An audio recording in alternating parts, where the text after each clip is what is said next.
इससे पिछली वीडियो में मैंने आप लोगों को बताए थे अकाउंट के गोल्डन रूल्स। हमारे पास 3 अकाउंट होते हैं, personal, real, nominal.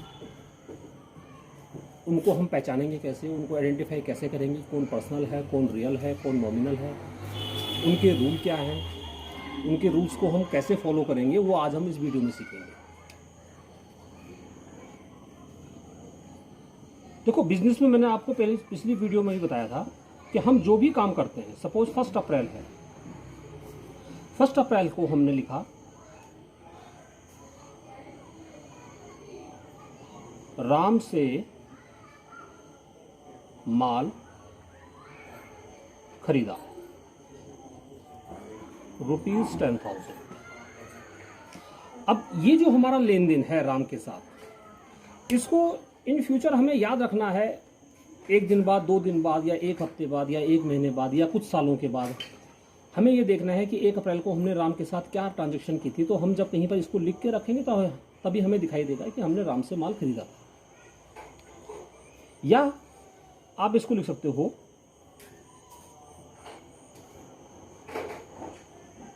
Goods purchase from Ram ₹10,000। देखो, जिसको हिंदी आती है उसने ऐसे लिखा, जिसको इंग्लिश आती है उसने ऐसे लिखा, अपनी सुविधा के हिसाब से उसको लिखा है। ऐसे ही अगर हम इसको अकाउंट की लैंग्वेज में लिखें, उसको कहते हैं जनरल एंट्री।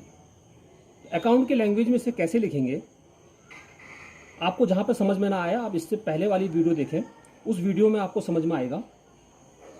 सबसे पहले हमें इसमें ढूंढना है कि हमारे पास पर्सनल, रियल, नॉमिनल, इन 3 अकाउंट में से कौन कौन से अकाउंट हमारे पास हैं।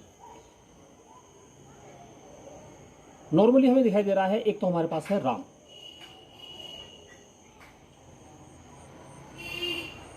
और एक है हमारे पास परचेज।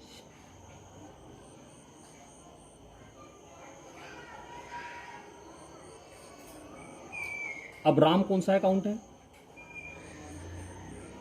राम पर्सनल अकाउंट है। पर्सनल अकाउंट का रूल क्या है?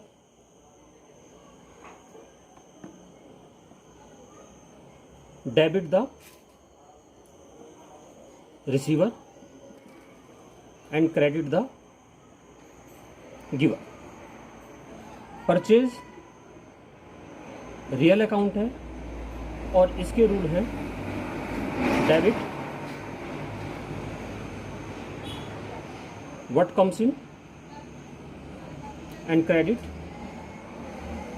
What goes out. आपको अकाउंट पहचानने में या नियम समझने में कोई दिक्कत आई तो इससे पिछली वाली वीडियो देखें। अब इसको हम अकाउंट की लैंग्वेज में कैसे लिखेंगे? Goods purchase from Ram. सबसे पहले तो हमें यह करना है कि जो हम इसमें लिख रहे हैं या जो हम इसमें पढ़ रहे हैं उसको खुद पे लेके चलना है कि goods purchase from Ram, Ram से हमने खरीदा है। गुड्स सोल्ड टू मोहन, तो इसका मतलब मोहन को हमने बेचा है। हमने राम लिखा, राम का जो अकाउंट था उसका नेचर लिखा, उसके बाद उसके पर्सनल अकाउंट के रूल लिखे। अब आपको राम और रूल, इन दोनों को कंपैरिजन करना है आपस में। Ram debit the receiver, credit the giver, means Ram receiver है या राम गिवर है। अब राम रिसीवर है या गिवर है, आप इस लाइन को दोबारा पढ़ें। Goods purchase from Ram, Ram से माल खरीदा। तो अगर हमने राम से माल खरीदा है तो राम यहां पर क्या है? हमें दे रहा है, गिवर है, और रूल कहता है credit the giver. It means Ram को हम क्रेडिट करेंगे। परचेज रियल अकाउंट है, रियल अकाउंट का रूल है debit what comes in, credit what goes out.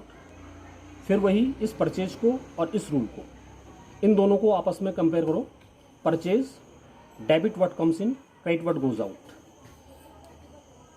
Purchase की यानी कि गुड्स की, जो सामान हमने खरीदा है उसकी बिजनेस में इनकमिंग है या आउटगोइंग है।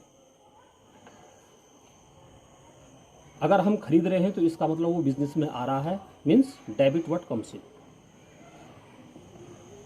इसको प्रॉपर वे में कैसे लिखेंगे वो मैं आपको अगली वीडियो में बताऊंगा। पहले rules of debit and credit, हम किसी को डेबिट या क्रेडिट क्यों करते हैं उसको सीखने के लिए हम इसी ट्रैक पे चलेंगे। तो जिस तरह से हिंदी वाला राम से माल खरीदा इससे समझ गया, इंग्लिश वाला इससे समझ गया, जो अकाउंट का स्टूडेंट होगा, जो अकाउंट जानता होगा, अगर उसने कहीं पर राम को क्रेडिट देखा और परचेज को डेबिट देखा तो वो समझ जाएगा कि it means goods purchase from Ram है, राम से माल खरीदा है। तो ये जस्ट एक ट्रांसलेशन है कि हम हिंदी को इंग्लिश में कैसे लिखें या इंग्लिश को हिंदी में कैसे लिखें, या इन दोनों को अगर हमें अकाउंट की लैंग्वेज में ट्रांसलेट करना हो तो हम उसको कैसे लिखें। तो हम डेबिट और क्रेडिट से पहचान जाएंगे कि ये लैंग्वेज क्या है। 2 अप्रैल,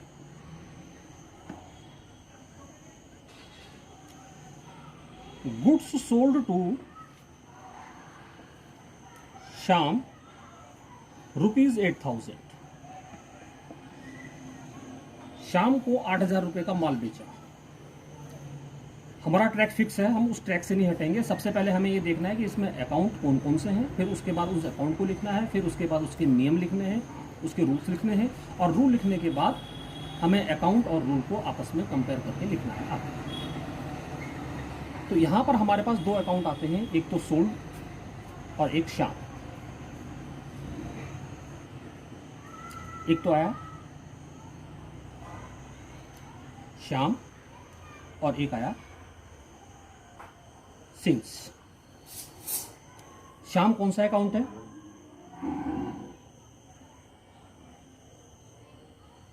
पर्सनल अकाउंट है। सेल्स रियल अकाउंट है।